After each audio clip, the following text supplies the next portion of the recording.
welcome to my match reaction to Liverpool. Try again.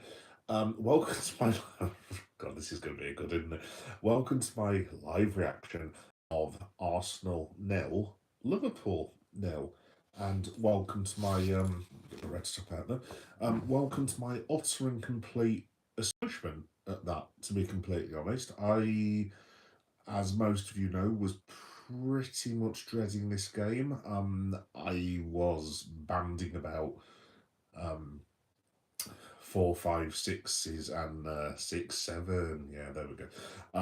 I thought this was going to be a shellacking of elephantine proportions. I really did think Arsenal were going to like mug us, beat us up, absolutely humiliate us, and basically kick the living crap out of us. To be completely honest, I'm just keeping an eye on see if anything's come online about the game or anything, and trying to get match highlights while I'm on with you.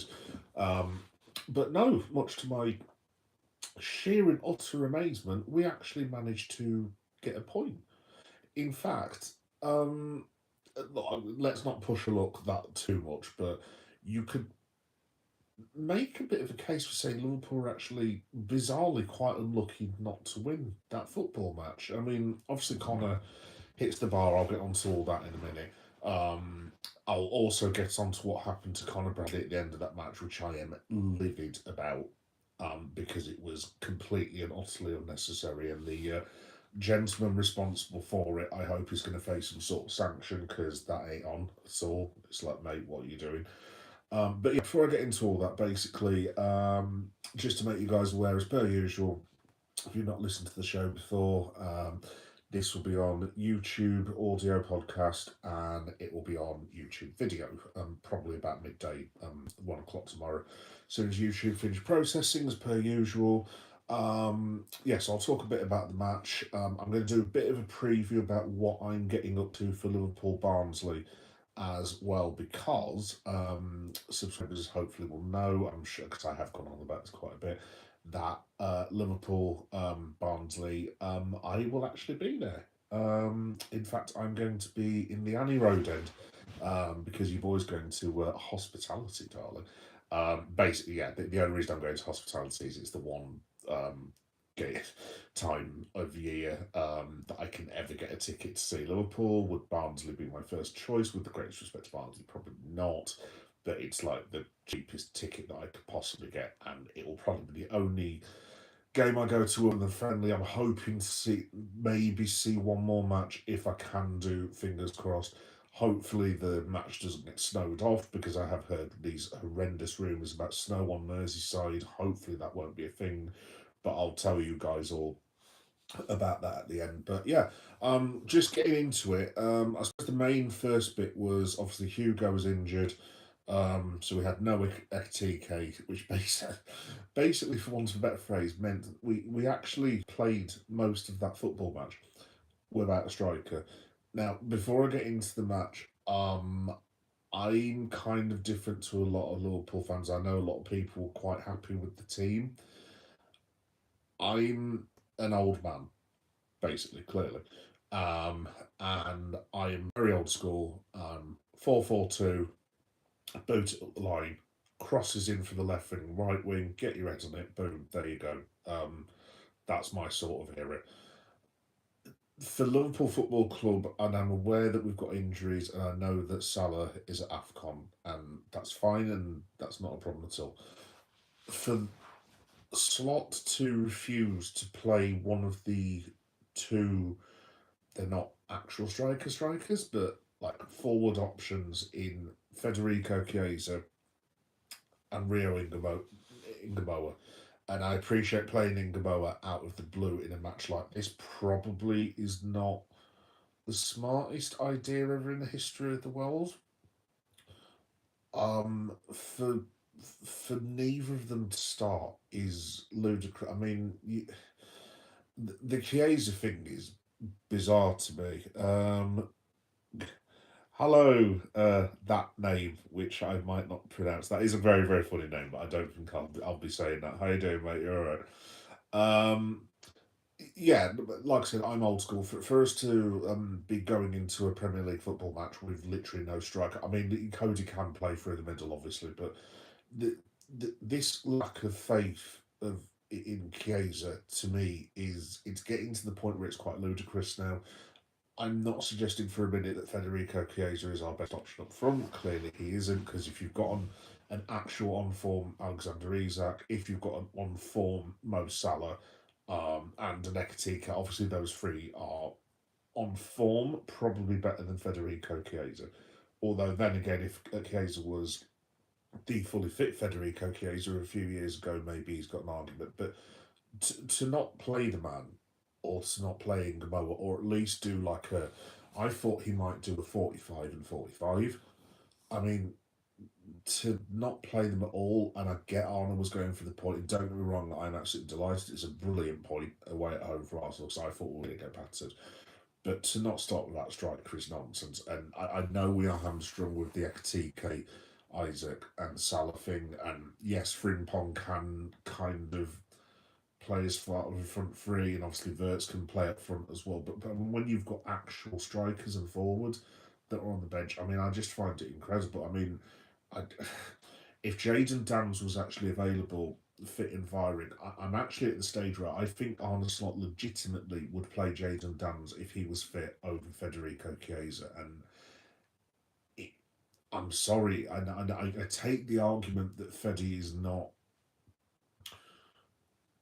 fully fit and he's never going to be the best player for Liverpool Football Club, but the bloke tries his absolute hardest, and I just find it incredible, the lack of faith. To be honest, I don't want to get on Arna's back too much, but it's just I'm still slotting, but that is big things that's doing my head at the minute.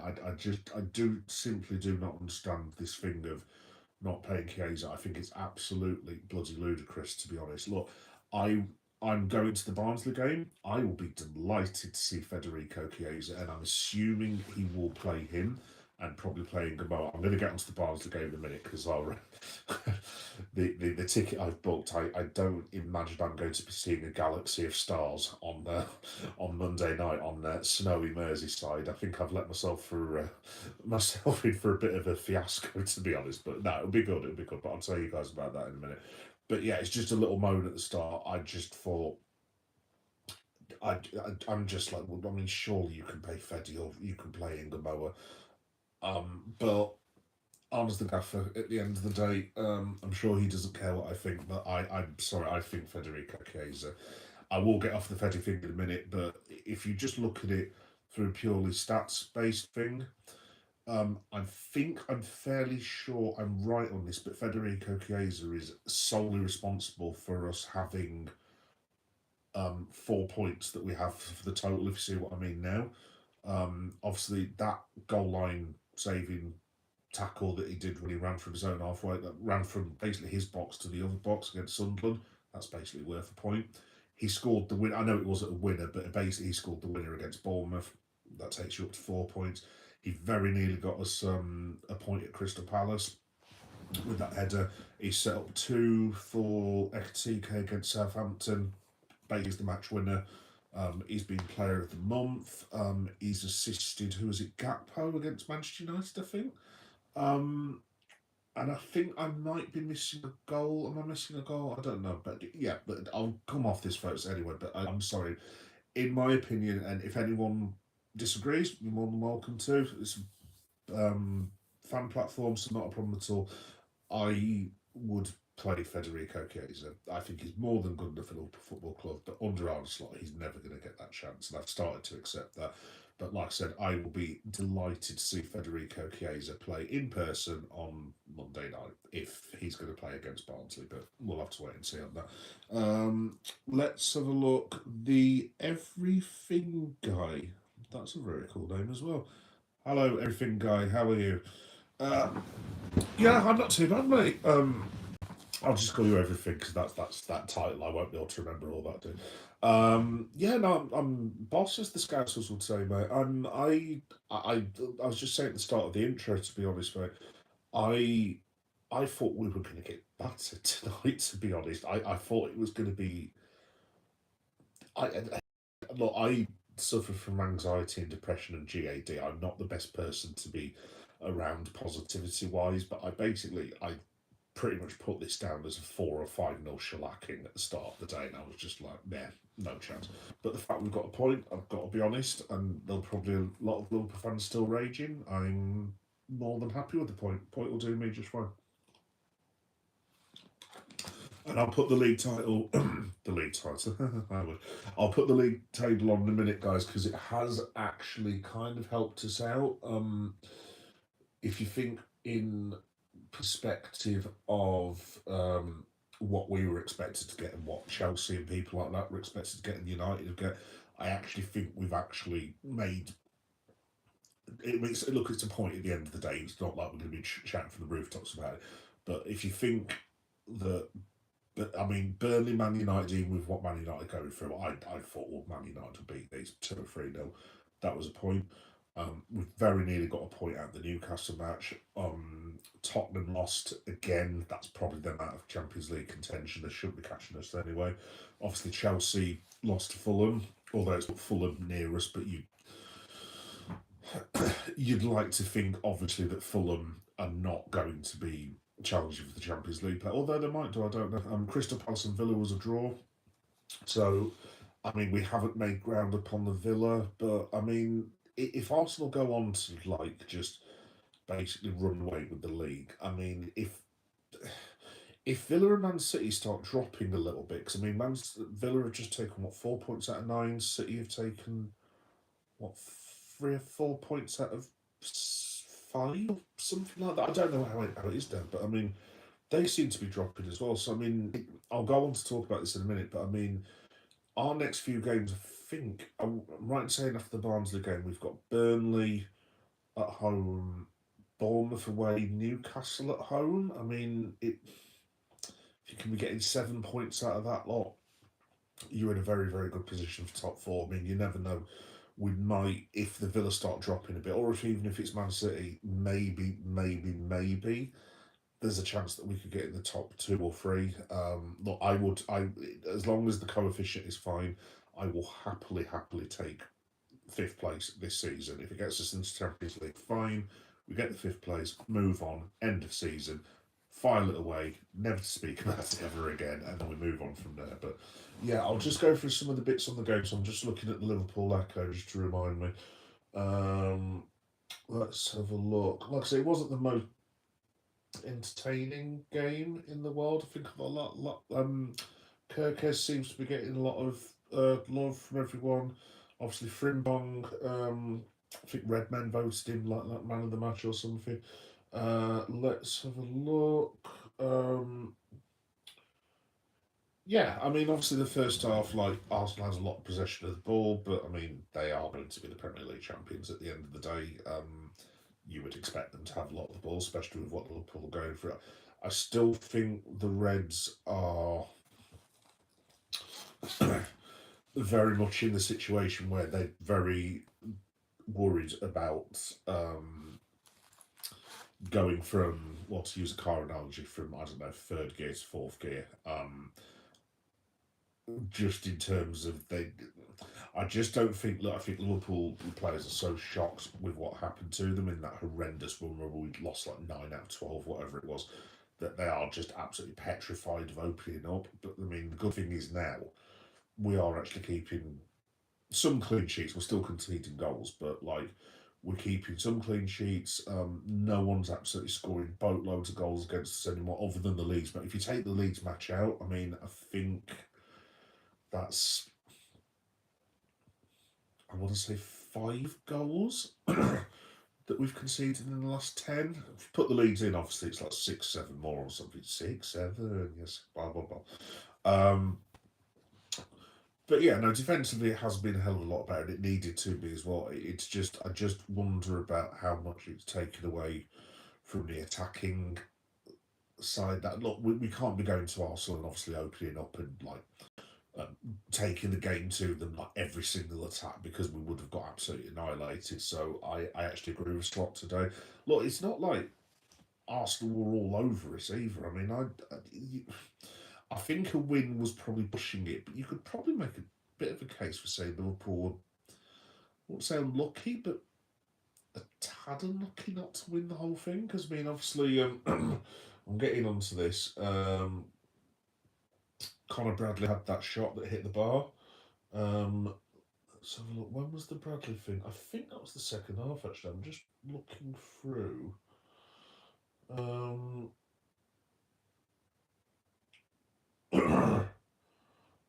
yeah, second half, Liverpool did look like they were pretty decent. I'm just trying to jog my memory as to what actually happened, to be honest.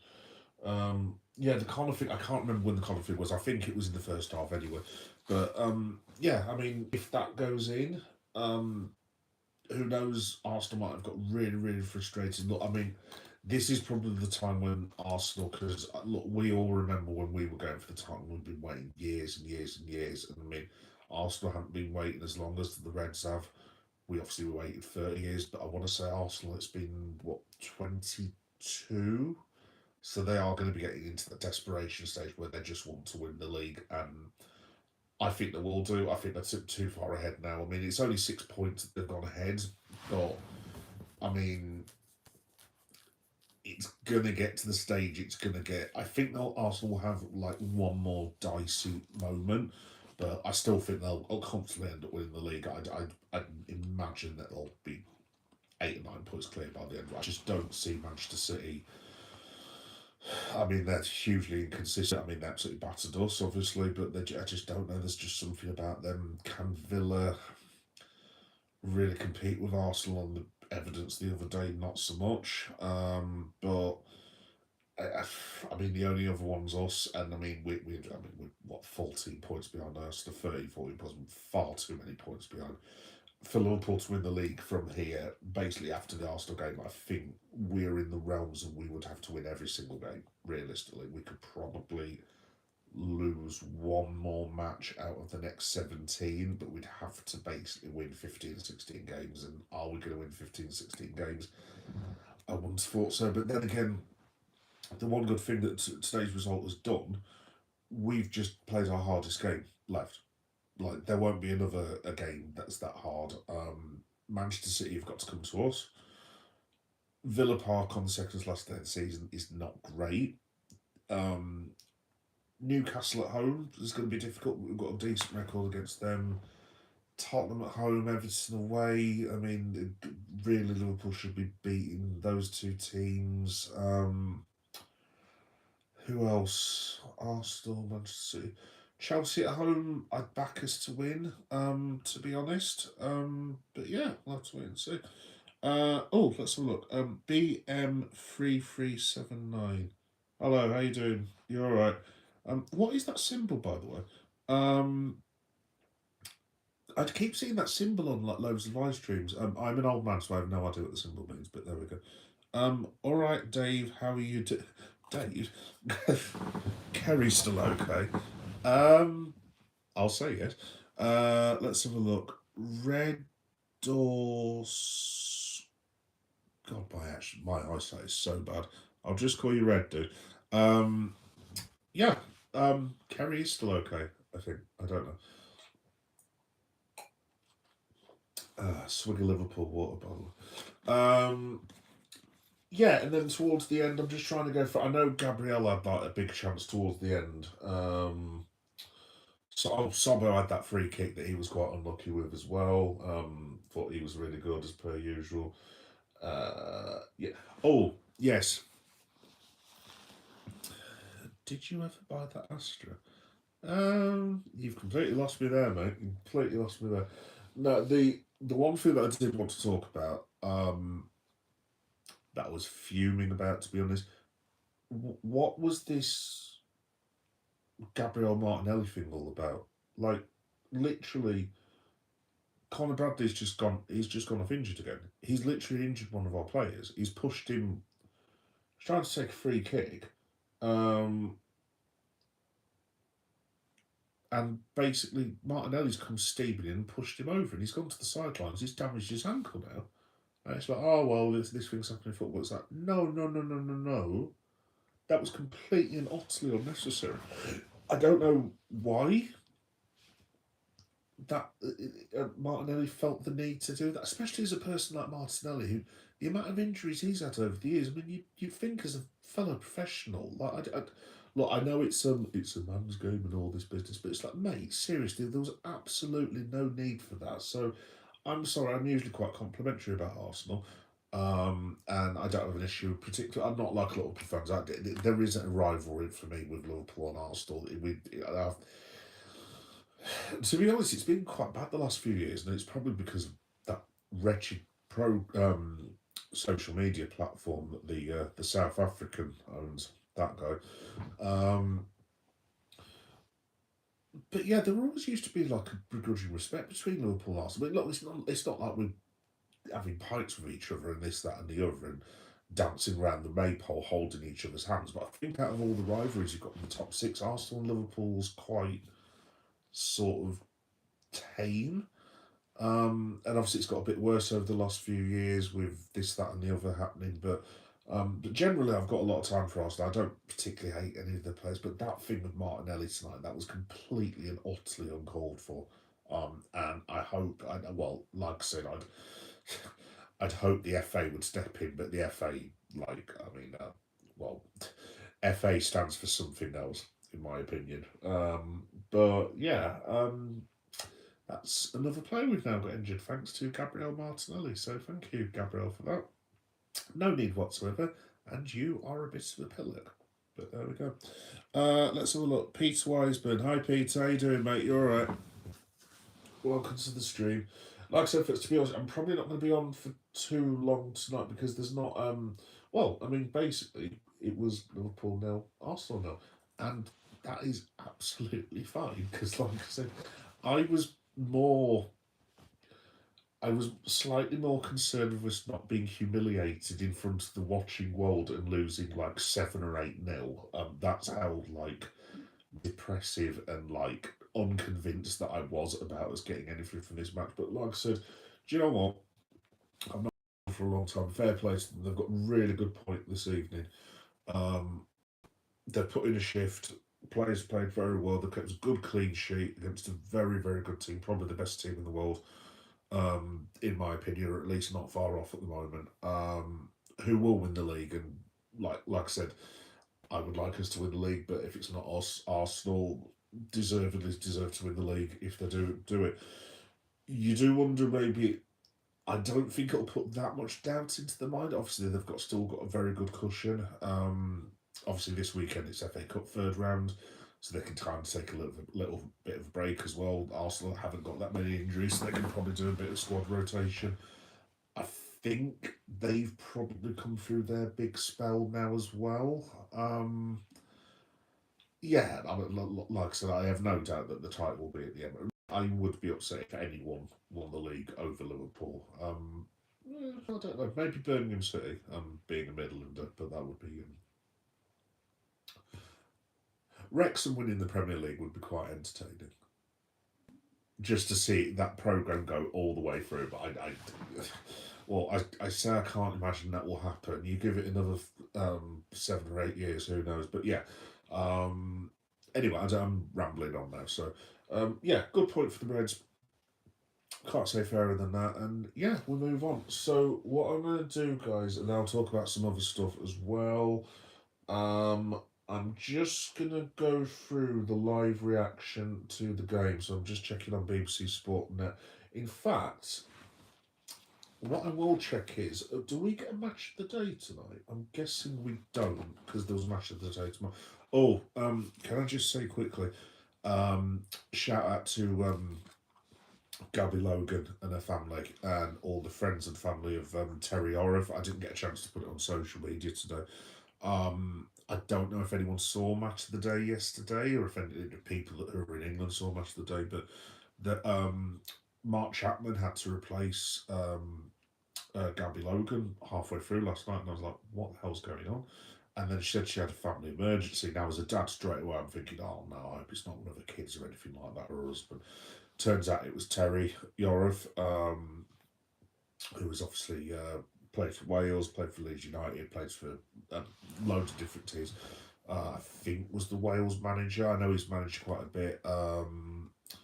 Yeah, very, very sad news. I just wanted to say shout out to Gabby, Gabby Logan, her family and her friends, and just yeah, I'm sorry you've lost your father, Gabby, and I hope you come back soon. And yeah, you'll never walk alone. Basically, that's all I can really say. But that was yeah, that was awful, awful, really. But yeah, shout out to Gabby anyway. Um, let's have a look if there's any comments. So Martinelli should have been red carded for that push, totally not in line with the respect to. How is Martinelli still on the pitch after that? What an absolute disgrace. I'm just reading comments literally from the BBC live stream. I think it's absolutely outrageous. This is from Gary Neville. So Gary Neville said, I'm actually fuming with Martinelli. Honestly, I don't know how the Liverpool players don't go over there and whack him, to be honest, with you and take a red card. Absolutely disgraceful. Um, Bradley was down and clearly struggling when the Arsenal man tried to shove him off the pitch. Yeah, I think that story's going to run a little bit now. I think Mr. Martinelli might have played himself into a bit of trouble. I mean, I don't know what if he'd just gone up to if he was trying to take a quick free kick or something like that, and if he'd gone up to him and said, "Mate, give us the ball," that I could understand. Feelings were up and everything. There's no need to push Connor over. Absolutely no need. So, yeah, no, it's yeah, no, it's not cool at all. Hey, bro, is it pink? I don't know what that means. Moving swiftly on. Uh, so look, Danny Sturridge saying Liverpool performed excellently. Roy Keane, Liverpool midfield controlled it. I was worried about Liverpool's midfield before the game. I shouldn't have been because the Liverpool's second half, particularly, they controlled it and by far the better team.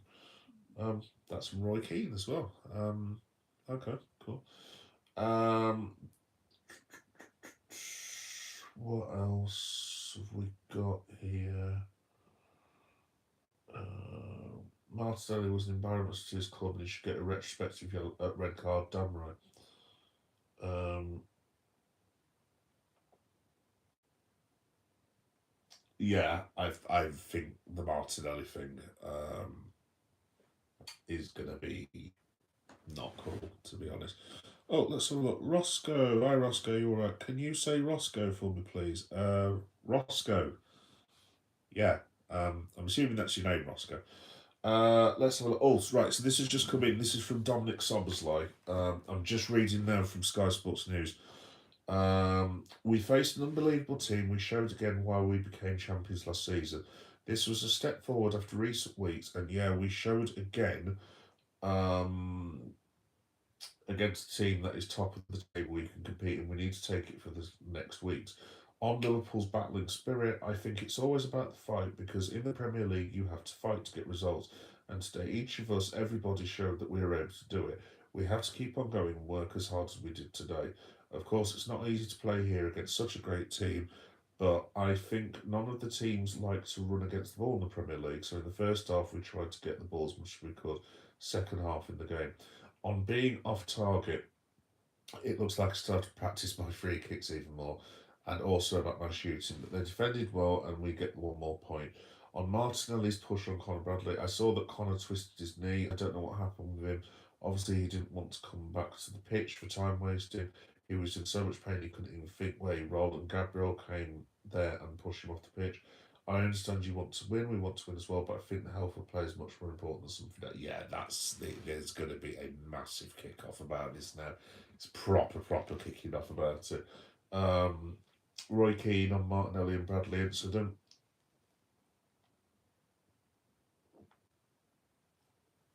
Oh, Roy Keane has just put. I didn't like it. It happened to me when I was badly injured and a player stood over me and it's not good. Oh, I think we know who he's on about there. I think he's talking about Erling's dad, for those of us who can remember that. First of all, throwing the ball at him, and then he puts a little knee in him to try and force him off. I'm surprised the Liverpool players didn't react to Martinelli anymore. I think that behaviour is an absolute disgrace, not good scenes. Hopefully Martinelli apologises for it. Um,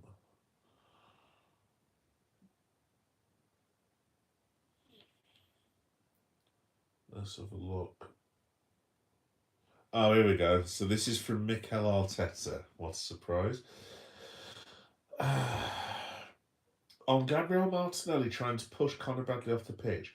Probably he doesn't know because knowing Gabby, there is zero intention.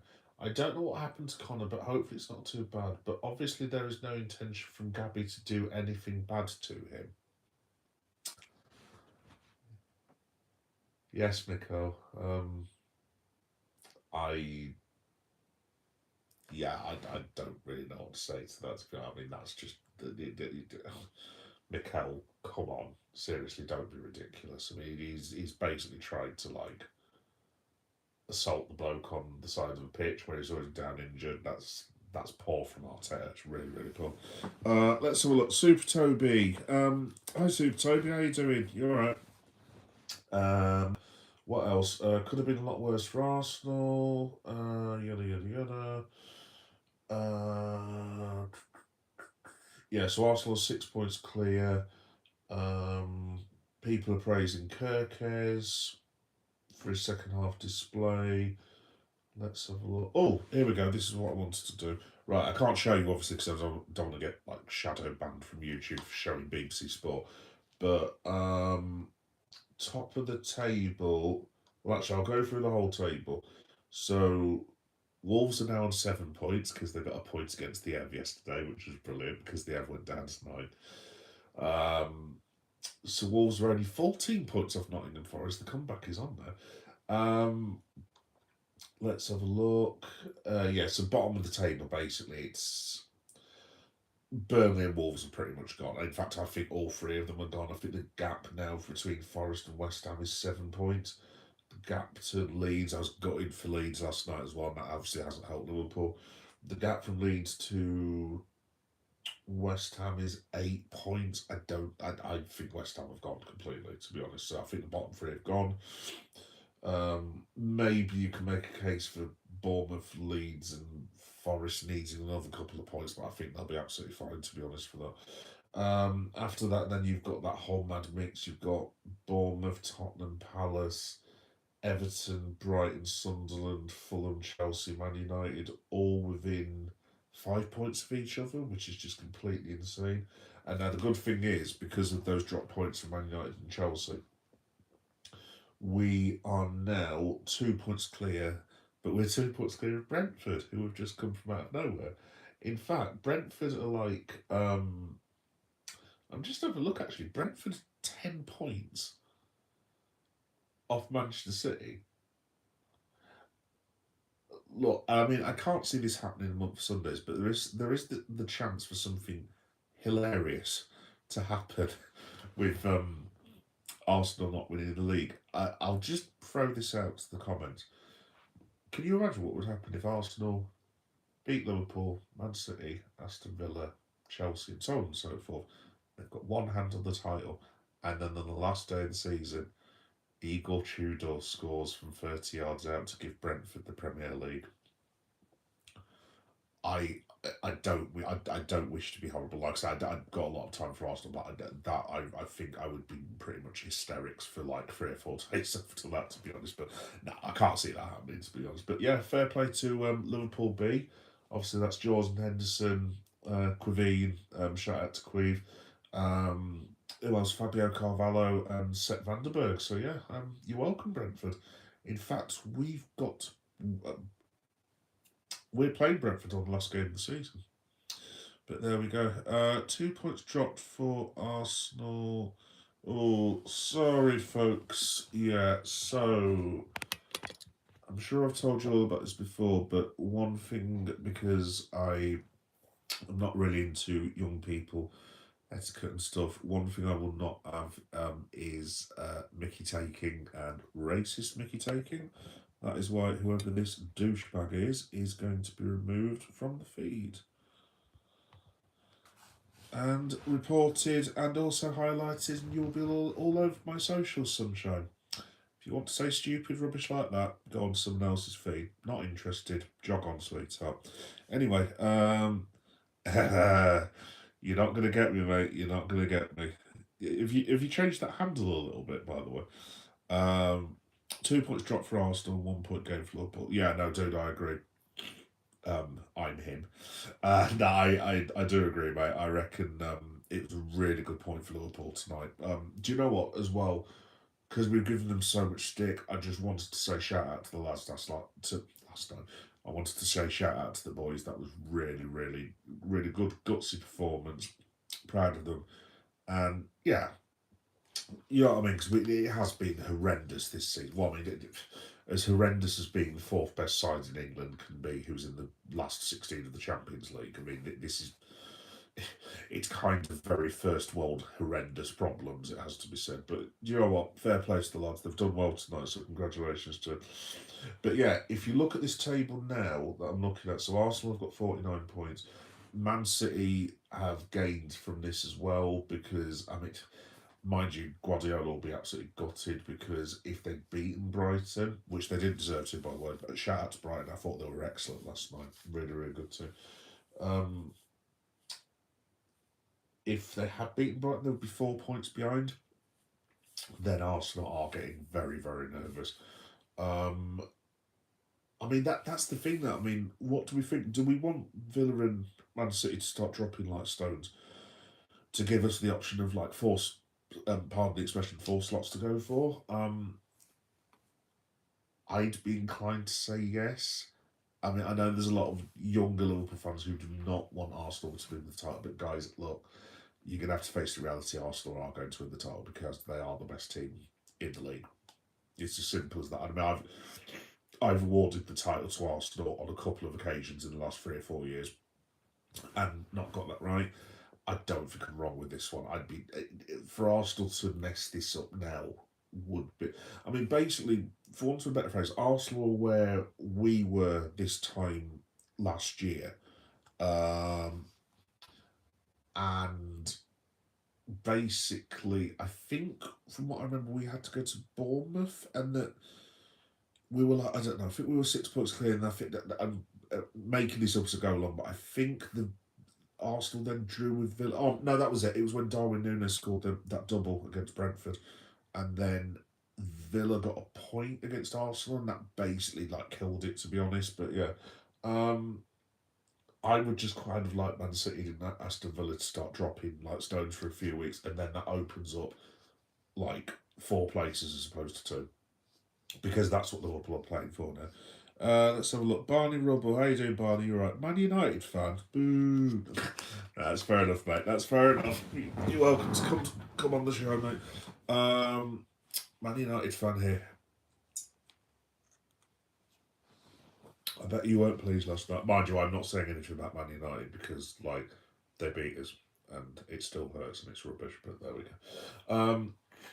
Yeah, and I mean, for those ultra positive Liverpool fans, of which I am not one at all, basically the gap towards Arsenal is 14 points. So just working this out at the top of my head for the people who still um, have a belief that we are going to win the league, which we are not, by the way.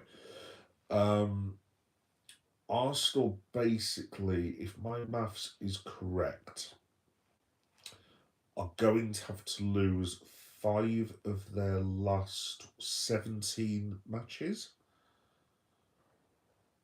Liverpool need to win all of their matches. We can maybe afford one draw or a couple of defeats if we want to retain the title. I mean, I look. I mean, I suppose the one good thing is we've got all our hard matches out of the way now. Obviously, we've had the United game at Anfield, which is always difficult. We've had the Merseyside derby, although we've got to go to their place now. You've got we've been away to Man City, we've been away to Arsenal. We did the Villa, obviously. We've got to go to Villa Park, I think, second to last game of the season. But looking at the rest of it, I mean, we've got to go to Sunderland away. That doesn't thrill me, I've got to be honest. Looking at the rest of it, just looking at the table, I mean, that means that we've got to play, just working it out off the top of my head, we've got Wolves away from home. You've got Burnley at home. We'll have West Ham at home, who may or may not have been relegated by that point. Forest away is not great. Bournemouth away might get a point from that. Tottenham at home, you'd imagine we'd win. Palace, I'm not saying anything about Palace anymore. Everton away from home, maybe. Brighton's difficult away from home, but I just about back us. Sunderland away, not sure about that. Fulham and Chelsea at home, I'd back us to win. Man United away from home, I mean, it's Old Trafford, I give up. It's just a complete bloody waste of time half the time going there, to be honest. Newcastle at home, difficult, but their record at Anfield is really, really atrocious, to be honest. We've done Arsenal, we've got Man City at home, and then Villa away. I mean, it's not the worst second half run of the season that you could possibly have, but I mean, those people are still think we can win the league. It's like, mate, seriously, get off the drugs. It ain't going to happen. No chance. Like I said, I think Arsenal will have the league wrapped up by April, personally, but I might be wrong anyway. Liverpool are shot. Slot is going to destroy Klopp's legacy. Wow.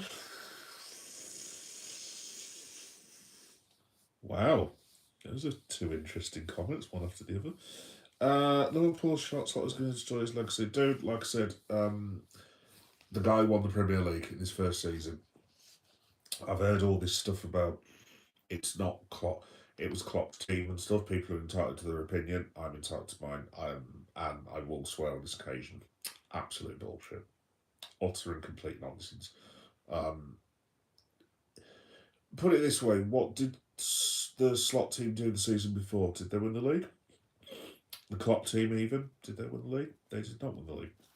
In fact, they were, 10, 11 points off of Man City, I think, at the end. Slot came in, he wins the league by 10 points, whatever it was in the end. I mean, look, whatever happens with Arne, and I think, unfortunately, he probably will go in the summer, like, that I will always thank him for, and it was his league title, as simple as that. So the people coming out saying it's Jurgen's and this, that, and the other, I mean, it's just like, yeah, no, not for me. Elijah, shite advertisement for the elite league in the world. Utter, I'll just call it tank. I mean, obviously I was biased as Liverpool fan. I didn't think it was the worst game of football I've ever seen. I mean, but frankly, I couldn't really care less, to be completely honest. I'm just delighted that I'm not sat here with a 7-0 thrashing in the rearview mirror. But yeah, I take the point.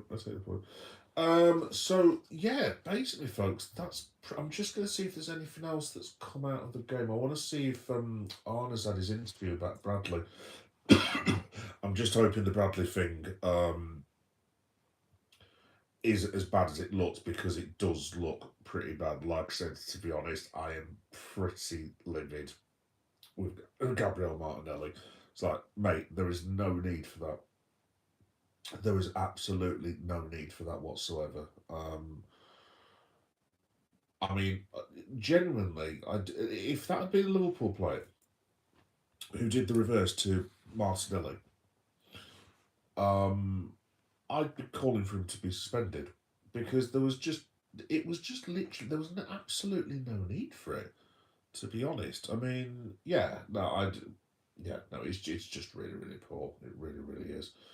Right, I'm just going to have a look on Sky Sports News just to see if anything's come out of that. Yes, the Slot said title race is over for his Champions Leagues now. I got what I mean, but like I said, I could have told you that before. I'm just going to go live on Sky Sports News. Let's have a look. It was Dross. No, fair play, Elijah. That's your opinion. Like I said, dude, to be honest, I'm just... When the final whistle rang, the final whistle, if I could even talk, I was just sat there going, it was literally just like, and breathe. Arteta was a coward. Well, did you hear the comments that he's made? If you think he's a coward, let me try and get them again, because he's just talked about the Bradley thing. I couldn't believe my eyes. I can't find him now. Basically, I'll try and find him in a bit, but for want of a better phrase, he was basically saying, well, it's Gabriel Martinelli, so it would have been an accident and there was no intent in what he did. It's like, mate, you've kicked a bloke who's on the floor. with like horrendous knee injury, and you basically kicked him and then pushed him off the side of the field. Like, this is the. I actually think Mikel Arteta is a very good football manager, but just some of the things he comes out with, he's like. He, he would make a very good Republican, to be completely honest. Because some of the things he says, they're just not based in reality. It's just like, Mikel, everyone has seen what you've done. Um, what Mikel's done. Sorry, not what Mikel's done. What Martinelli's done, and you saying it's that's mate. It ain't an accident. If I go to work tomorrow and knock some fella on the floor and then boot him in the kidneys, then yeah. Um, I mean, don't get me wrong. At my place of work, I wouldn't mind, but cut that bit. Cut up. But yeah, no, he's just like, don't be ridiculous, mate. Like he's gone in. He's basically given him a bit of a biff and just admit what he's done. Simple as that. Oh, there is some more quotes actually. I'll just bear with me a second. I've got the image up of Martinelli as well, actually. Let me have a look. Arteta was cat, yeah. No manager is going to blame their own player. Any manager would do the same. I take the point, Barney. I do take the point, but like I miss back in the day, and it's because I'm an old man. But if someone had done that in the 90s, let's say it was Sir Alex, for example, um, maybe not Sir Alex, but I think there's a couple more managers who would have turned around and said, "Nah, I'm not having people in my team doing that." But yeah, no, I do take the point, mate, because obviously they've got to defend their own players. But I mean, should there be? It's just poor. Like, there's just no need to do that to the guy after all the injuries that he's had, and especially for someone like Martinelli who's had his own injuries. I just think it's piss poor personally, but each their own. What's your oh? Here we go. WWE questions. The reason I'm getting WWE questions, guys, is because I also do pro wrestling and various other things and so on and so forth, which you can check out at Geek Boy Meta 7381, which is my channel. Comic cons, toy hunts, wrestling, horror. I always basically there's loads and loads of stuff that I'm interested in and do stuff for. By the way, if any of you guys are 28 years later fans, I'm going to try and review that next week. I'm trying to get my tickets tomorrow if I can do. I'm one of the biggest 28 years, days, whatever you call it, fans that you will ever meet. Like, I actually, like, I've done a couple of shorts of, like, the advertising boards to put on my channel tomorrow, because I found a couple in Leeds, and I am absolutely stoked about 28 years later, Bone Temple, so yeah, can't wait for it. It's going to be absolutely awesome. But so that'll be on the channel as well next week. But yes, in response to I'm him, I will address you in your unusual name. What's your favourite finisher, mate? Stone Cold Stunner. It's got to be. You literally you just stand a bloke up, kick him in the gut, drop him in the chin, stunner 1, 2, 3. It's got to be the Stone Cold Stunner. You name me a finisher better than the Stone Cold Stunner. Yay! Nice one, Barney. Actually, is there another move that I would even say? Look, I mean, RKO is iconic, especially for the generation after mine, because it's just turned into its whole thing. Of the whole, like, RKO basically taking over the internet. I love those memes a few years ago of Brendan Rodgers, where they superimposed his head on Randy Orton's body, and he was RKOing Raheem Sterling when Raheem Sterling had these little dinosaur arms. Honestly, that was one funny. If you have never seen it, just type in to the internet somewhere. Brendan Rodgers stuns Raheem Sterling, and there's one of where Raheem Sterling basically has these little tiny arms because everyone thinks he runs like a dinosaur. It was my brother that put me onto that, and then he showed me this thing of like Raheem Sterling literally in a like in a dinosaur costume with Raheem Sterling. Said honestly, absolutely bloody priceless it was. But yeah, there we go. The Stone Cold Stunner, yeah, nice one, Barnett. Yeah, it's definitely my favourite finisher of all time. Last ride. Last ride's pretty cool. Last ride is a good. But to be honest, Barney, I remember back in the day. Um, I remember when Take first put Last Ride out because it used to just be the Tombstone pile driver. Um, and that's an interesting one. No, DK, whatever your name is. Not sure what that is, but okay. Let's have a look. That's completely put me off. Actually, hopefully it's not another weirdo. Let's have a look. No, I was just going to say, Barney. To be honest, just very, very quickly. I remember when I used to watch the Attitude Era and take. I don't think he'd started doing the Last Ride till. I might be wrong on this completely, but I don't think he was doing it until sort of American Badass sort of time. I don't think he might have started doing it as Dead Man, like traditional Undertaker, but I don't think he was doing it sort of before '98. It was still like Tombstone Pile Driver and Choke Slam were his two main moves. And obviously, he did the walk on the old school, but wasn't called old school at the time. But yeah, no, the last ride. I remember at the time when he was doing it, I was like, I'm not sure about that. But yeah, no, fair play over the years. It is good. As much as I don't particularly like the guy as well for various reasons, I have to say the F5 of Brock Lesnar's is pretty cool. To be fair, that is very very cool. Uh, let's have a look. Yoin, hi Owen, you're alright. Um, Angle lock underrated too. Oh yeah, the angle lock was badass, right? Absolutely badass. Like in terms of like a submission hold, it's definitely. Oh, I'll throw one back to you. Best ever submission.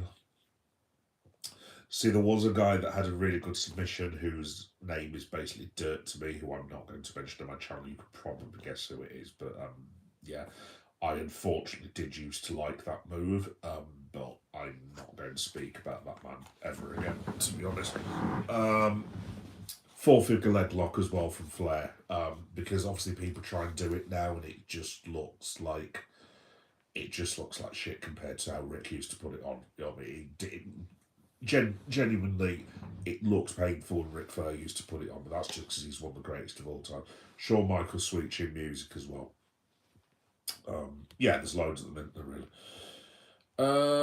Let's have a look. Okay, right then. You, my sunshine, are getting removed.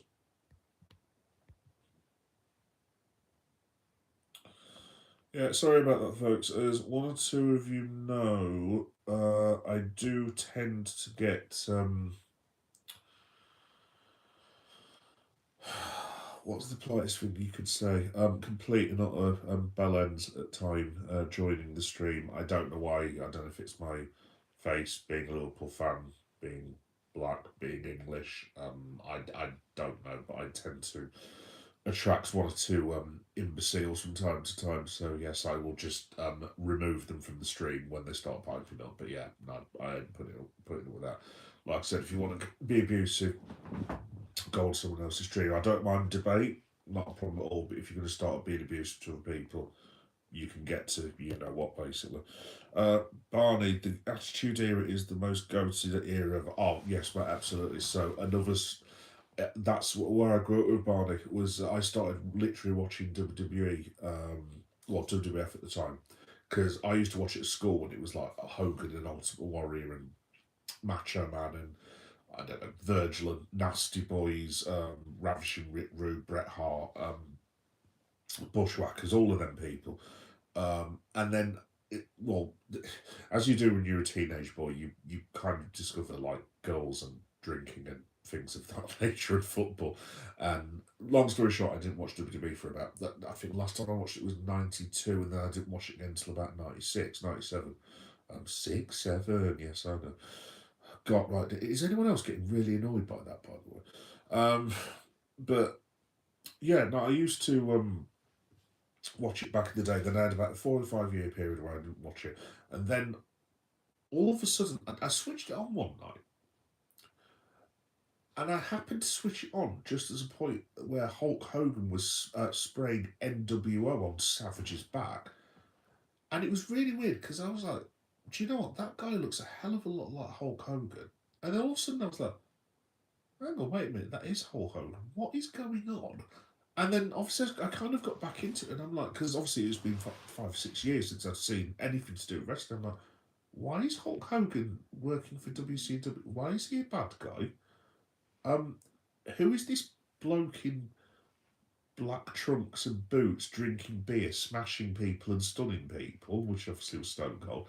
And yeah, obviously the Attitude Era, I absolutely loved it. Me and the lads used to like get one of my best mates, we used to get like crates of beer, so we'd go out in Derby City Centre doing wrestling moves on each other as you do. And then we'd get back, and they used to have Monday Night Raw on Sky Sports News, on Sky Sports, but it would be on a Friday night because we didn't have all this back in the day. It wasn't live or on Netflix or anything. You would literally get it British taped, basically. I think SmackDown they might have shown on the Saturday. I can't remember now, but yeah, no, it's perfect because Raw started when I used to live in Derby at like I want to say it was 11 o'clock at night. So me and the boys used to go out in Derby drinking and causing mayhem and stuff, and then we'd buy a I don't know 24 pack of beer on the way home. And then we'd just sit there and watch pro wrestling, and it was awesome. And I didn't realise at the time it was one of the best times of my life, mate. I absolutely loved it. The Attitude Era was just, it was bloody brilliant, and it's. Do you know what? I can't believe I'm actually saying this. It's probably watching the Attitude Era is probably the funnest time of my life, and I didn't realise it at the time because there's so many people. This was just Derby alone, who were wearing Austin shirts, Rock shirts, I don't know, Jericho shirts, NWO shirts, and it really, really started getting to the point of mainstream, and it was, yeah, it was just such a cool time, and yeah, sadly you can't really hang people up from crucifixes or give birth to hands anymore on on TV stations because people get annoyed about that sort of shit now. But hey, there you go. I'd say most creative is probably 6110. 6110. Do you mean 619? But I did love the 3D or the F5. Um, the 3D, yeah, from the Dudleys, yeah, that was well good, right? That was well good. Um, yeah, no, it was just. I'm getting all emotional now. Honestly, I love the Attitude Era so much. It was just so cool. It was great to be a teenager in around that time as well because everything was just so rebellious, and it was like fun and yeah, it's just not so much anymore. But that's probably because I'm like 45 and not 19 drinking beer. But still, anyway, enjoy your life, kids. It's late because you're in England and I'm in Ireland. Oh well, thanks for joining, Noe. But Owen, by the way, sorry, I hope I'm pronouncing your name correctly. I'm sorry about that douche that said that thing earlier. Like I said, just ignore it. Uh, let's have a look. Yeah, last Friday I had a two. Yeah, thank you, Barney. Yeah, I thought it was.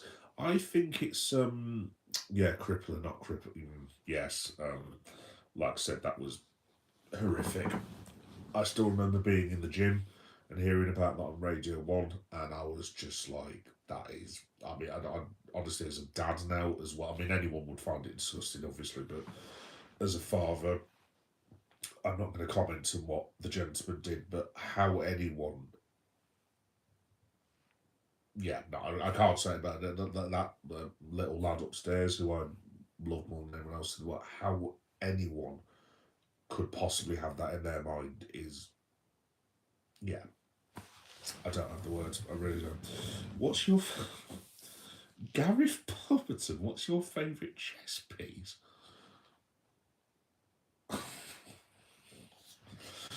There are some rather rude and disgusting answers that I could that I could say back to that. To be honest, what's my favourite chess piece?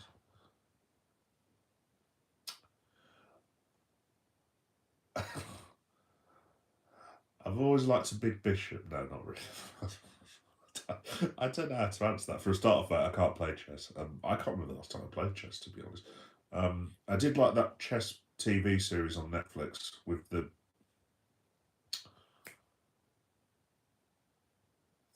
very attractive redhead lady, also very good actor. I've completely forgot her names. Queen's Gambit. That yeah, if you haven't seen it, Queen's Gambit is badass. Um, yeah, Barney again. The Attitude Era was peak. Every single wrestler had a storyline and a part to play. Yeah, that's what I liked about it, Barney. Absolutely, literally. I'll read the rest of it, but backroom storylines were top tier. Yeah, the McMahons was very much involved. Such fond memories. Yeah, yeah. No, that was the thing behind it that I used to like about exactly what you've just said. Every storyline had a part to play. That was exactly the thing because you would have like I don't know. They'd always start with a main event, so you'd have like I don't know Hunter against Kane or something like that, and then there'd usually be a running, so Austin would get involved, and then it would spin off into something else. And what I used to love about Raw after the first segment, they'd go to some random segment where like I don't know, Road Dogg and Billy Gunn were like attacking I don't know, bloody Legion of Doom or something random like that for no reason whatsoever. Then it would go on to like, I don't know, Ken Shamrock and I don't know, Nation of Domination, and it would just one Sable for the elder gentleman amongst us who were used to admire her work. I'm trying to be polite. I really am trying to be polite. If I'm being blunt, that was not what I was watching when I used to watch Sable, put it that way. But no, actually, fair play to Sable. She was a good performer as well. Yeah, no, I loved it. It was the theme tune to my teenage years. I absolutely loved, and I remember when me well, obviously I remember obviously, but when my old fella died, this is genuine as well. The first thing that I watched of that was Monday because I was and it was literally Stone Cold Steve Austin. Um, and I know this sounds really daft. I've told this story like a million times before on my live streams, but genuinely, if I hadn't split that channel and seen Stone Cold Steve Austin, this guy who was getting beaten down and like was taking on 4 or 5 blokes, stunning everyone, drinking beer, um, it really did give me a push to get through my dad's death. And like, if I met Stone Cold Steve Austin legit, I mean, I won't now, obviously, because he's getting on, I'm getting on, but I would genuinely shake the bloke's hand, buy him a beer, and just say thank you so much for helping me get through one of the darkest periods of my life. And I genuinely do mean that. Yeah, I love that era. I really did. If there was any part of my life, actually, this is how sad I am. To be honest, if there was a part of my life that I would revisit, I should say the birth of my son or meeting the wife, actually, but I did. From a selfish point of view, I probably would go back to the Attitude Era because it was just such a cool time. I was at university at that time as well, so when I came to Leeds, there were even more people who liked WWE, and then we would stay up watching like PLEs and well, there weren't PLEs, but there were like pay per views at the time. Anyway, after the 20 minutes of talking about wrestling, which I love, by the way, and, you guys who like wrestling, like I said, I do shows on SmackDown, AEW, which I couldn't do tonight because of the Arsenal game, so I usually review AEW Dynamite, but it's been chaos today, didn't finish work till about 7 o'clock, and also I haven't even actually seen any of the highlights for AEW. I usually do AEW late night reviews on Thursday. I do SmackDown, um, Friday Night SmackDown, which I do on the Saturday, and then I do Monday Night Raw, usually on the Tuesday, give or take. So I'm always talking about pro wrestling, so I'm always up for that. If anyone wants to talk about it, but yeah, going back to the Mighty Reds. Oh, here they are. Hello, yeah. I was wondering where you were going to be. Hi there. Are we thankful for our point? I don't know. Are you? No, to be honest, yeah, I think I was saying earlier. I think a point was probably about deserved. I don't know what you think. For both teams, I actually thought Liverpool played quite well in the second half. I don't think it was absolutely outstanding, wonderful football or anything, but I just thought the lads dug in, played really well, and they got a very good point from a very, very good team. Like I said, to be honest, yeah, I wouldn't get I wouldn't get worried at all. I think Arsenal will be absolutely fine. I mean, in fact, one thing that I was annoyed with, yeah, that I'm not going to lie to you about, was that thing with Martinelli. I was really, really annoyed about that because there was just literally no need for it at all. I thought it was very, very poor. There was absolutely no need to do that so badly.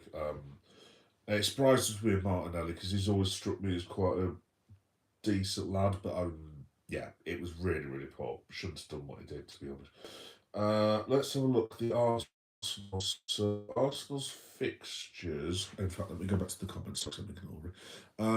Barney, I would go living in the 90s. Oh yes, Barney, absolutely. Early 2000s. Man, we didn't know how lucky we were to live through those years. Yeah, no, absolutely, absolutely. Um, yeah, no. To be honest, Barney, at the time, I didn't really. I wish I was more grateful, to be honest. I'm not getting involved. I don't mean as in politically or anything like that, 'cause I'm not getting involved in those sort of discussions. But just in general, where I lived in Derby, because I didn't really like Derby that much, but looking back on it, it wasn't a bad city to grow up in, to be honest. Yeah, it was just. I don't know. I can't put my finger on it in the 90s. I mean, obviously, you had like the 90s dance culture. You had the start of like new metal and grunge and hip hop. You had the backward caps and the big flamboyant jeans and the chains. There'll be kids now watching this going, "What the hell are you talking about, old man?" Um, and yeah, it was just. I can't put my finger on it, mate. It was just. I think it was about sort of, to put it back to football. I think it was sort of about Euro '96 time when the whole country seemed absolutely united when we were nearly won the Euros. Um, and then you had like Oasis and Blur, and you had the whole Britpop thing, and it was just.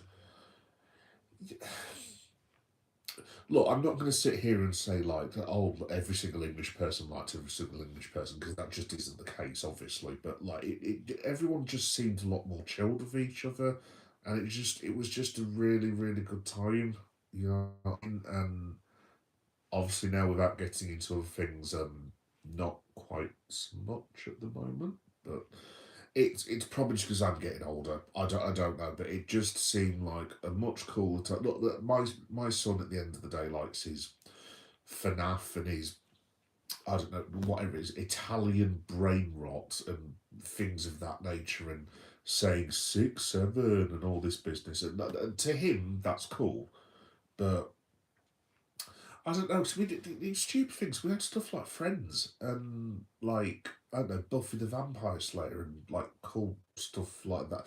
I don't know. And WWE, it's probably just me looking for rose tinted. I don't know, but I love the mid to late 90s. I really do. It's absolutely awesome time. And yeah, if I could go back to it, I'm the same as you, Barney. I'd go straight back to it. Mate. I really would. Let's have a look. Yeah, I agree. Good. Not really. Yeah, we should have beat Burnley. Yeah, Burnley. I'm not laughing at Burnley, either of you, because we've got Burnley next weekend, and because this being Liverpool, of course, because we've just stopped the almighty Arsenal from winning the match. Guaranteed, I'll be doing this time next week when we've lost 4-0 to Burnley at Anfield. And by the way, I'm not even joking. That's my prediction. Liverpool 0, Burnley 4. You heard it here first. Put a bet on. Let's have a look. Barney, the internet, mobile phones, and social media soon came along and ruined everything. Pre-technology people were so much happier and carefree. I agree, but I agree. Well, I mean, I am being slightly contradictory, obviously, because like I am contributing to social media myself, literally right now with what I'm doing. But yeah, it was just. The thing that I don't get with social media is I don't understand how it's become harder to meet your friends. Like, for the younger people who may not know watching, we used to have these things called telephones, which were tied to the wall, basically, and you would have to type in a number. Literally, you had to use your fingers and type in a number, and you would ring one of your friends. And if you forgot it, you would have a little bit of paper with their with their names on, basically, and even their addresses in an actual address book. I know we were like dinosaurs, but you would literally say, I don't know, it'd be like Friday night, right, lads. I'll meet you at the Crown at 7:30 in Derby. Nice one. And all of us would turn up, give or take, at 7:30 at the Crown in Derby, and then we would play darts very badly, I might add. And then we would, with our really bad teenage moustaches, try and get into bars, be turned away, get into like more age not hugely um, a huge problem bar, shall we say, in Derby. And then we would go around chasing girls as you would do. Well, not me. I would be the one hiding behind the boys if a girl even come towards me, and I would be like, literally, don't look at me. um, and yeah, it was. I don't know. It was just. You try and organise something now, even with the technology. I mean, you've got like Facebook, you've got Instagram, you've got Blue. I'm on Blue Sky. Like I like Blue Sky. Shout out to Blue Sky. Friends and all this communication, all these things that you can make arrangements for. And it's actually bloody harder to meet your mates now than it was 25 years ago when you rang up on this thing tied to a wall. And it's just like, I don't know, but yeah. No, I love the 90s so much. I mean, I lost my old fella in the 90s, which was shit, but like, it was just a great time. I loved the dance music in the 90s as well. Faithless, I can't get no sleep, all that sort of stuff. And then when Zombie Nation came out, yeah, it was just awesome. I'm actually depressing myself thinking about the 90s now. I'm very tempted to like get a beer after I've done this and put on some 90s dance tunes. But then I'm gonna have to get up and do adult stuff, sadly. But there we go. Yeah, 90s was the best. Absolutely. Hey, Jordan. How you doing, Jordan, mate? You all right? Long time no see again. How you doing? Barnley sure was. Yeah, definitely. Oh, thank you. Yeah, that's very, very nice of you. Um, some people even had to use a phone box or knock on your mate's door. Yeah, yes. Sometimes literally you had to actually get out of your house, you had to walk up a little street, and then you had to physically go and knock at the door, and then giant parents would come out and you'd be sat there going, can I play with my friend, please? And they were like, yeah, you can come in. You'd literally wander in, you'd sit there and like, do you want a glass of orange juice? And you're like that, you know what I mean? But yeah, no, I do miss it a lot. I really, really do. It was just a vibe in the 90s. It really, really was. Especially because I was lucky because I finished school right in the middle of the mid 90s. So I finished my secondary school, what was it, 95, 96 or something along them lines. Um, Funnily enough, I'm sure Barney will love this, but my last ever month of school was bookended on my 16th birthday by us losing the FA Cup final to Manchester United by a goal from a certain Frenchman called Eric Cantona. That's how I spent my week of my 16th birthday. And I've never forgiven the bastard since. No, honestly, I'll be honest. I'm sure this will bring you and Yev huge laughs and this, that, and the other. But I actually went to bed on the day of the FA Cup final and literally was sat there in like tears looking at a wall. And my mum, God bless her, like cooked us up. Like I think she'd actually ordered me a KFC or something like that to cheer me up. And I just turned around, literally heartbroken, like literally, like, I don't want to. And then just put a cover over and went to sleep. I mean, it's all right. It's good that being an adult now. If we lost to Man United in the FA Cup final, I would literally just take a day off work and get absolutely steaming drunk, which you can do as an adult, which is awesome. But it also hurts your bank balance and gives you a hangover, so 50-50, I guess. But yeah, that was my 16th birthday. So yeah, thanks, Eric, for that.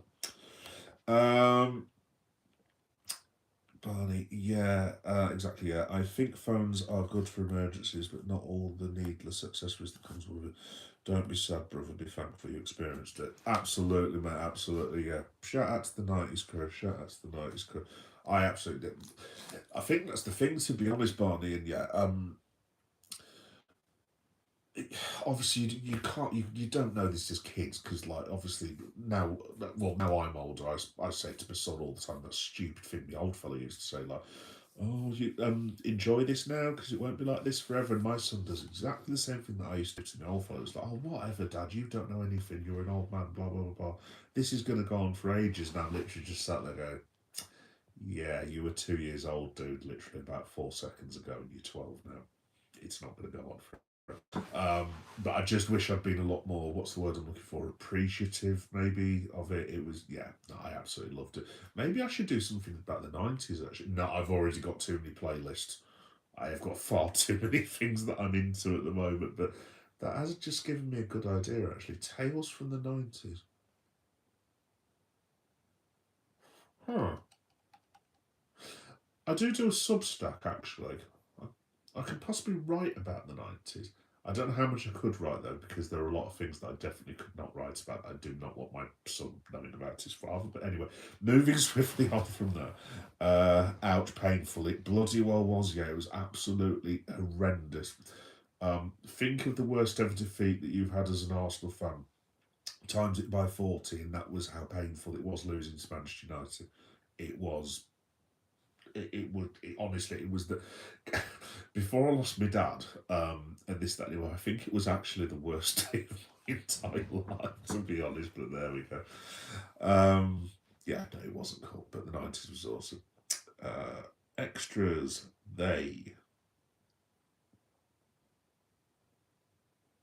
um yeah,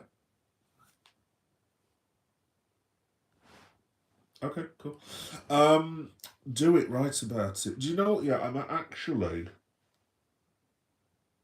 do you know what? Actually, I am actually quite tempted to do. I don't think I'd talk about it. Like, well, I mean, I'm happy talking to you guys about it, like friends and stuff. But like, um, I don't think I'd do it as like like a podcast or anything like that. But like, I know there's a lot of interest in 90s culture because like, I don't know if any of you guys have any of you guys seen the Netflix thing of what's it called, Woodstock, not the original Woodstock, Woodstock '99, where it was absolute bedlam and there were like, it turned into like this huge shit show basically. um and like, yeah, they nearly burned down half of America down, and like there was Limp Bizkit and there was people crowd surfing, hitting each other, and bottles being thrown, and all sorts of just utter and complete nonsense going on. um that's like, that was sort of like a tale of the 90s. And like, honestly, there's my son has seen bits and pieces of it, and he's like, Dad, is this what went on in the 90s? And I was like, yeah, this was the other side of the 90s, son. Yeah, this went on every single weekend in basically every single major European city or American city you could care to name. That's just what happened. It's like, what, people just punching each other and doing crowd surfing? It's like, yeah, even Daddy did crowd surfing. And my son's literally like, Dad, please don't tell me you did crowd surfing. It's like, yeah, you big fat old dad even did crowd surfing once. I felt really sorry for the people lifting me. Bloody hell, talk about early onset arthritis, crikey. Um, but yeah, anyway, I'm rambling now. Haha, we really did dominate the 90s. And yes, you did, Barney. Honestly, my school life was just, I mean, bearing in mind that I lived in Derby as well, there were hardly any Derby fans. It was literally Manchester United from '93 onwards, and it was just like this, you know what I mean? At the same time, we were absolutely bloody rubbish, Liverpool. I think we only won. I say only, but we won League Cup in '95 and the FA Cup in '92. Other than that, next trophy was 2001. It was horrendous, but still. He pushed. Do it right about it. Yeah. Do you know what? Yeah, I think I'm gonna do something like extras. 515. He pushed an injured player today. Yep. Completely agree. Not very pleased about Mr. Martinelli at all. Yeah, I need to check that. Yeah, definitely do. Yeah, it's on. In fact, I'll. That's it. I'm looking at my Netflix now. If you just go to something called Trainwreck and just type in on your Netflix, if you've got it, Woodstock '99. But the documentaries on YouTube about it as well. Honestly, it's worth your time. It's absolutely just complete chaos. Oh, Barney, it's bedtime. Yes, cool. Yeah, thank you for speaking to me, mate. Yeah, it's been good chatting with you, dude. Right, brother, going to get some sleep. Up early tomorrow. Nice speaking to you, brother. I've subscribed. Oh, thank you very much, Barney. You're more than welcome, mate. It's been lovely speaking to you, pal, as well. Like I said, dude, always happy to talk about 90s, always happy to talk about wrestling. Even if it's meant to be a Liverpool live stream, that's fine. Yeah, as Cody Rhodes would say, what do you want to talk about? Yeah, have a good sleep, mate. Speaking of which, folks, I have just noticed the time myself. I've actually got work tomorrow as well, so I need to head off shortly as well. But just very quickly going back onto the Liverpool stuff of it all, just very, very quickly to end with this. Um, just to let you guys know one last time that I will, in fact, be at sunny Anfield. Hopefully, fingers crossed, because Merseyside is due to be hit by a snow blizzard, which you couldn't write if you tried. I think on Saturday, I'm hoping the game isn't going to be called off because I think I would cry at this point because I booked a hotel in Liverpool and I'm going to the game. Hopefully, I don't think there's meant to be snow. In fact, I'm just going to check now because I'm ultra paranoid about this. So, BBC weather, Liverpool. There's a reason I'm telling you all this, by the way. BBC weather, Liverpool. Let's have a look. Sleet and a fresh breeze is on Sunday. Light rain and gentle breeze. Light rain and gentle breeze is fine. Cool, not a problem at all. Right, so basically, providing the game does not get called off and I can actually get to Liverpool on public transport, I'm hoping to be in Liverpool about midday, and then I won't go for the whole thing because I've done it and I've done a promo on what I'm doing, but basically I'm going to be in Liverpool the whole day, so there'll be match day vlogs, live reaction before and live reaction afterward, blah blah blah blah, the usual stuff I do. And I'll do shorts of the 5 goals that Barnsley will score. I'm only slightly joking, by the way, it wouldn't surprise me in the slightest, knowing my luck. And then after that, I'm going to go around Liverpool on my own because I've been given a husband pass by the wife for 2 days away, which is awesome. Thank you, wife, for that. And I'm going to go around Liverpool getting drunk in their finest ale houses, and I'm thoroughly looking forward to it as well. So yeah, that's all on Monday, and then there'll be some bits and pieces from Liverpool the next day as well. I'm going to go to some graphic novel places, like I'm going to go to some geek places. There's a place called Red Brick Market that I've been to in Sheffield that's got all like goth and new metal stuff and skulls and like chains and this, that, and the other like 90s stuff that I like. So I'm going to try and go there and do a vlog from there. I'm going to go to the Baltic Triangle in Liverpool as well. And I'm going to try and get back to Anfield the second day after the Barnsley game as well. So there's loads and loads of stuff coming up with that. So yeah, just keep an eye out. Hopefully it should be awesome. Hopefully it doesn't rain and hopefully we do not lose to Barnsley. Providing all those things don't happen, I'll be a very happy man come Monday night. But yeah, let's have a look. Fingers crossed for you. Good luck. We'll do. Thank you. We'll give it a go. Night all. Oh, night, yeah. Yeah, look forward to that. Yeah, definitely give it a go. Yeah, if you get some time. It was honestly, it was one of the most insane documentaries I've ever seen in my entire life. Just quickly, folks, before I go, just to end it for the people who actually listen to it, this is a podcast. Just quickly, in terms of the Barnsley team, I've not given it a great deal of thought. I know Barnsley are pulling up trees in League One at the minute. I think they're about 16th, 17th. Look, I mean, we should win, but obviously with these injuries that are now racking up in terms of who's going to be playing, just very quickly, if I was to do me 1 to 11, I think Mamadashvili will play, obviously, because Ali will need a rest. Andy Robertson will play for Kirkes. Joe Gomez should play.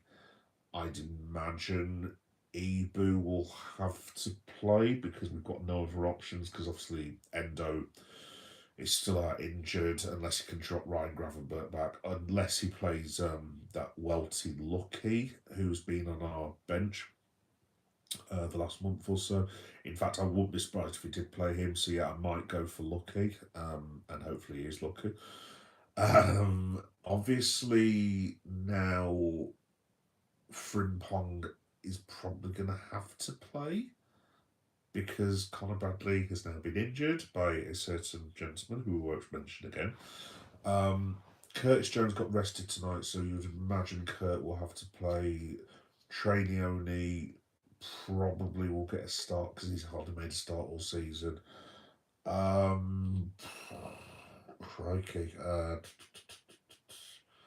terms of midfield options, unless we go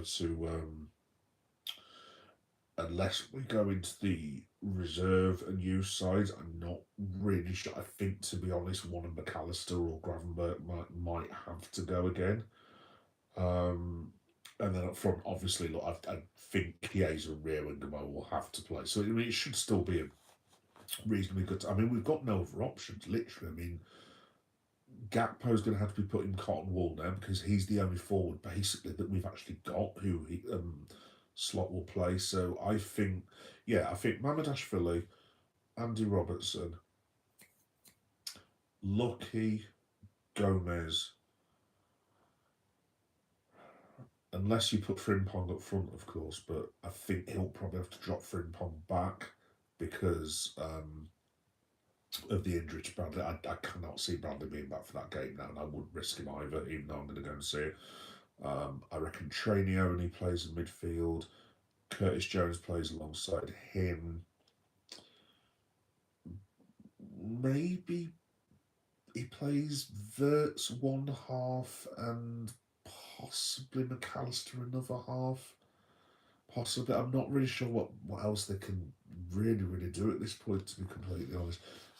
Unless you have on the reserve lads, perhaps Well, another option is, I know I'm just waffling onto myself now. You could always put Calvin Ramsey at right back, and then that gives you Frimpong to put in a front three, or maybe even in midfield. I don't know, but that is an option. So you could always play Calvin Ramsey. Um, in fact, I'd probably be inclined to play Calvin Ramsey, to be honest, because then that way you can move Frimpong as far as front three, and then you can maybe Frimpong, Chiesa, and Ingemoa, possibly. I think we'll see, possibly. I don't think Slot will do that thing again that he did with Crystal Palace, because I think that pissed a lot of people off. He basically changed the whole side. I mean, look, I'm not going to be best pleased myself after spending a lot of money to go and see Liverpool. Look, I know you can't always guarantee who's going to play, and I'll get behind the Reds who were wearing the red shirts, but I would like to at least see Chiesa.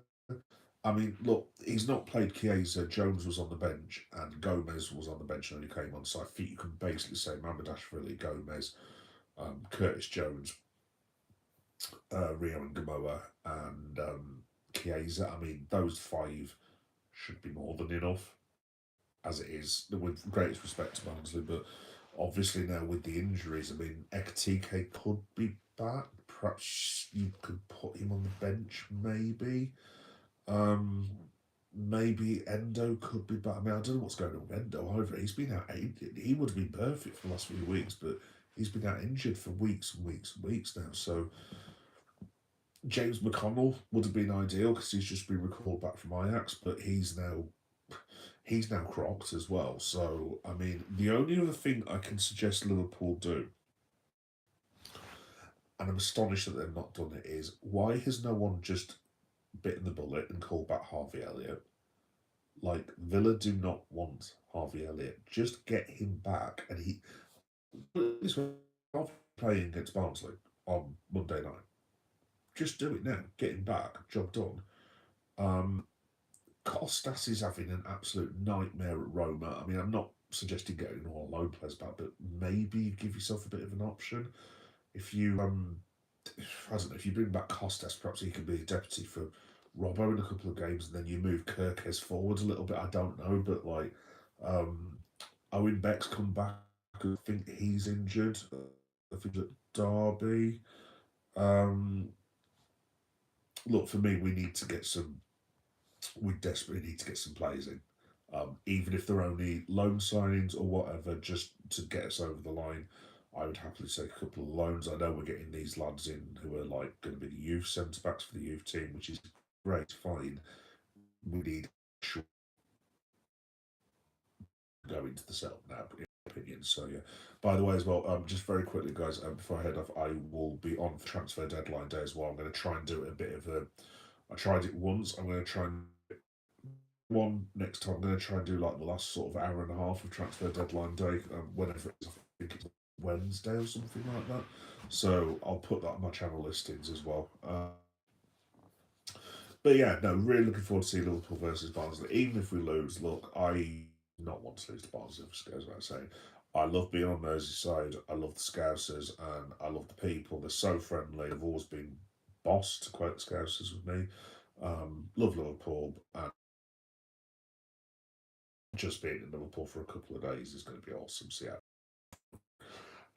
Just really quickly, guys, before I go as well, just to let you know what is coming up. That's a very, very good question. So tomorrow is, if you don't know the channel, it's Toy Shots Friday, where basically I put a load of toy shots on, pretty much. So action figures, collectibles, a couple of 28 years later, Bone Temple as well, of like places that I found billboards tomorrow.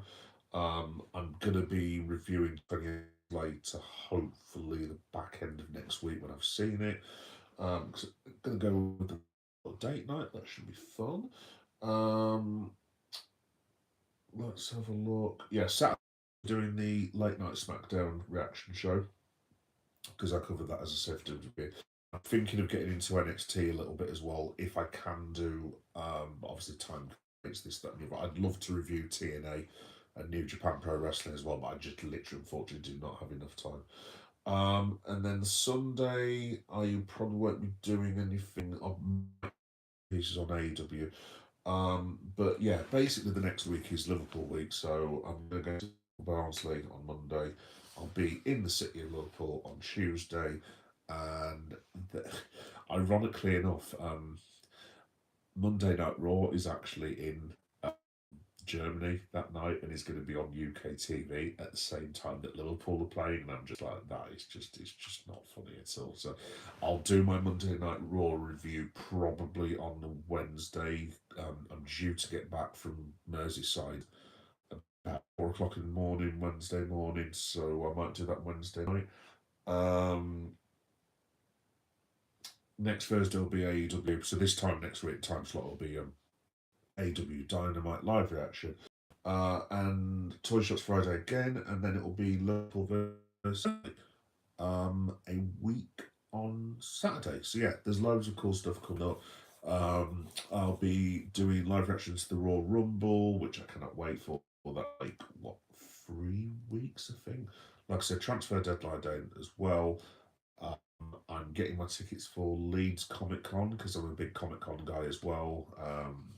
With um, buying merch and this, that, and the other, and loads of geeky stuff. So yeah, I'll be buying toys.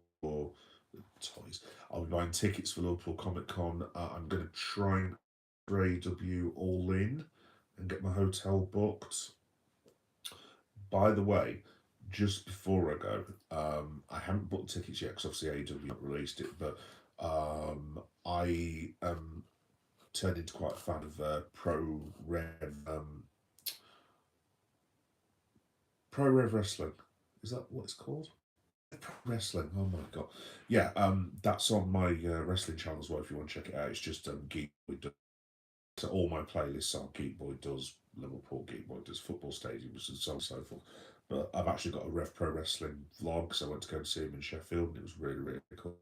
Anyway, the reason I'm telling you this is because they've got their biggest ever show at the um,